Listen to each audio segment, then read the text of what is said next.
Lucky all one stories and facts की दुनिया में आप सभी का स्वागत है। पानीपत युद्ध भारत के इतिहास में 3 प्रमुख लड़ाइयों का नाम है। ये लड़ाइयां उत्तर भारत के नियंत्रण को लेकर लड़ी गईं।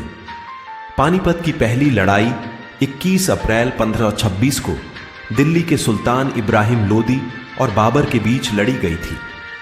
बाबर की सेना ने इब्राहिम के 1 लाख से ज्यादा सैनिकों को हराया।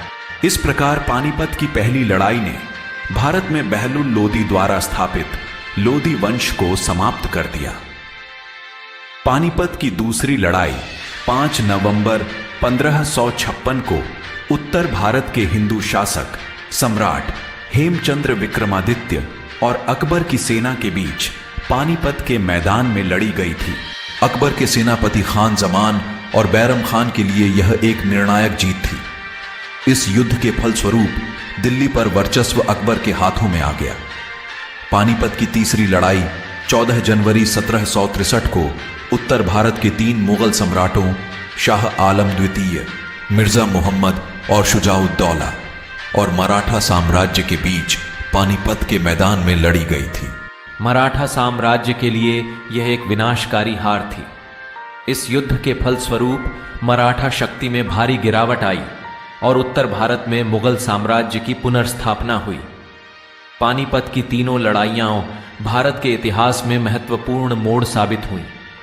इन लड़ाइयों ने उत्तर भारत के राजनीतिक परिदृश्य को बदल दिया और भारत के इतिहास की दिशा निर्धारित की। पानीपत की पहली लड़ाई का परिणाम बाबर की जीत के रूप में हुआ। इस लड़ाई में बाबर की सेना ने इब्राहिम लोदी की सेना को पराजित किया और दिल्ली पर अधिकार कर लिया।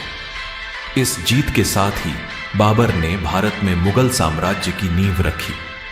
पानीपत की पहली लड़ाई के परिणाम स्वरूप कई परिवर्तन हुए, जैसे भारत में मुगल साम्राज्य की स्थापना हुई, दिल्ली सल्तनत का अंत हुआ, उत्तर भारत में राजनीतिक एकता कायम हुई, भारत में इस्लाम का प्रसार हुआ। पानीपत की दूसरी लड़ाई का परिणाम